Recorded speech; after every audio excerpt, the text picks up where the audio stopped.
back to the channel. If you don't know who I am, hi, I'm Nurse Akest. I'm a registered general nurse and I'm currently serving the country. So I'm doing my rotation, okay? Yeah, in this episode, I'll be talking about the history of microbiology because a lot of us are complaining about the history of microbiology is very difficult. The years are so many and then we can't even memorize them. Yeah, so in this episode, I'll be breaking things down for you all and I'll be mentioning some prominent people within the microbiology. But then I will not be mentioning all of them, but the people who brought about the microbiology, okay? Yeah. So do well to get yourself a pen, pencil, eraser, sharpener, and then a book to jot some things down whilst you watch this video, okay? And it will help you in studies. Yeah, so let's start. Now, our story begins with a man called Robert Hooke. Robert Hooke was a curious English scientist. He was the one who brought about all these microbiology things. He was born in 1635 and then he died in 1703. Before microbiology came into existence, as in right now, in recent years, he started the microbiology thing in 1665. He loved watching tiny organisms with his microscope. Even though he used to watch all those things, he didn't know they were called microorganisms. Until one time, he went to slice a piece of a cork of an oak tree. So when he sliced the cork from the tree, he went to look at the piece with his microscope. Yeah. So whilst he was looking at it, he saw those tiny compartments in that piece. And then he said that compartment looks like small rooms where the monks sleeps in. So the small rooms was a word he borrowed from a Latin word called cellular. But then he said cell, making it short. And then he defined it as cell is the basic unit of life. Because without cell, you can't live. So he was the one who brought about cell. He was the one who discovered cell. He brought the name cell into existence. So the history started with Robert Hooke. Summary. The history started with Robert Hooke. He was born in 1635 and then he died in 1703. He was the one who discovered cells and then with the help of his microscope and then the cork. So he was the one who brought cell into existence. Now, in another country called Netherlands, there was a man called Anton van Leeuwenhoek. He was born in 1632 and then he died in 1723. This man was the one who was creating or inventing microscopes. He was making an amazing job because he was the one who discovered microorganisms itself. And he was the one who also invented the microscopes. He was the one who also saw that microorganisms are everywhere with his microscope. He went to a pond and then he looked through his microscope and then saw that there are some tiny organisms within the pond. He also checked his saliva as well with his microscope and then he saw that there were microorganisms in the saliva too. And that was when he also discovered that there are something called microorganisms. So Anton van Leeuwenhoek was the one who discovered microorganisms. And then Robert Hooke was the one who discovered cells. So I hope we are getting it. One discovered cell, one discovered microorganisms. Let's go to the next person. Fast forward to the 18th century. There was a French scientist called Louis Pasteur. He was born in 1822 and he died in 1895. Now, during his time, people still believed in something called spontaneous generation. That means that people had the idea that life can appear from non-living things. Example, maggots coming out from meat, maggots coming out from bread, maggots coming out from soup, and a whole lot.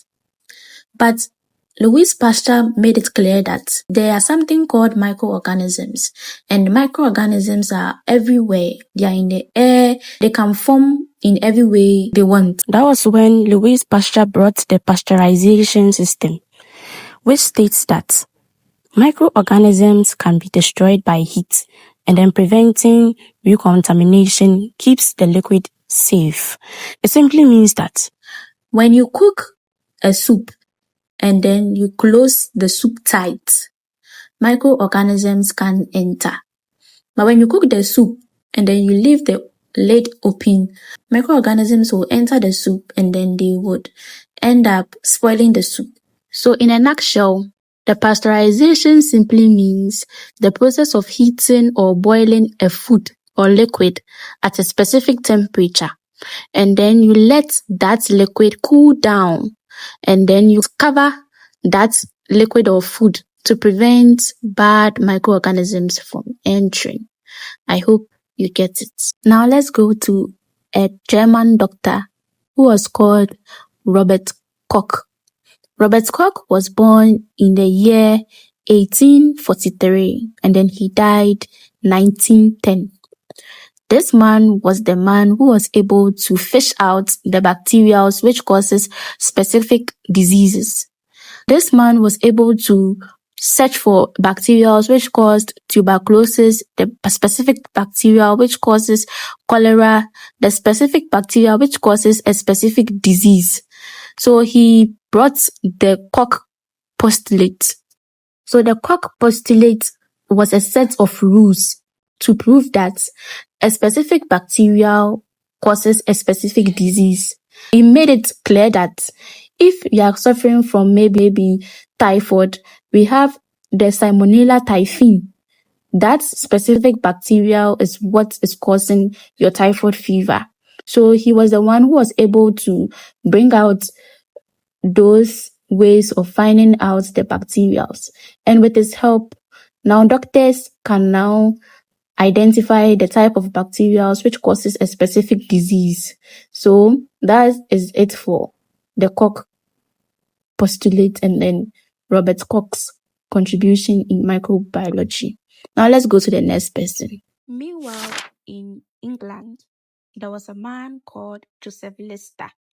Joseph Lister was born in the year 1827 and then he passed away in 1912. Joseph Lister was looking at the hospitals. He was just visiting the hospitals, and whenever he visited the hospitals, he wasn't impressed with everything he saw. He realized that people passed away after surgery.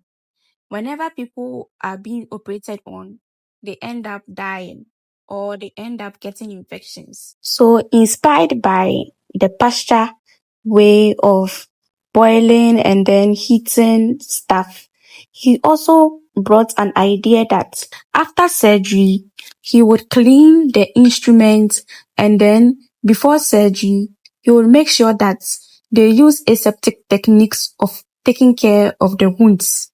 By constant practices, people were not getting infections that way. People were surviving after surgeries and there were few infections. The death rates reduced, and with that, he introduced the aseptic techniques of taking care of patients. Now finally, there was a man called Alexander Fleming.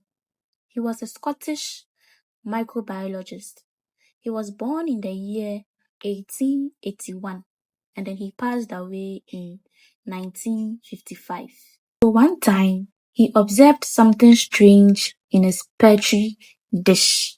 When we say a petri dish, it simply means a dish used in microbiology to observe, grow, and then study microorganisms under a controlled condition. He observed something new in his petri dish, and then he saw that there was something called a penicillin, which was killing the bacteria in his petri dish. This sudden observation led to the first antibiotic. The first antibiotic was called penicillin because Alexander Fleming was the one who discovered penicillin, and then he produced penicillin to kill bacteria. And then it changed medicine forever. Now, bacteria are easily killed by penicillins, which are antibiotics because they are against bacteria. There came modern microbiology from Hook to Fleming's penicillin, and then scientists started discovering viruses, DNA, and the rest. And now we have been able to cure a lot of diseases through people's findings. Now, diseases are not like first, people are not afraid to die like first, but now people are now being treated in hospitals here and there because of microbiology. Microbiology helps us to prevent infections, to prevent diseases. Microbiology has really, really helped the world. From Hook's curiosity to Fleming's discovery, now people are now safe. Don't forget to like, comment, and then subscribe to my YouTube channel. And then comment any topic you'd like me to teach in my next episode. Bye. Mwah.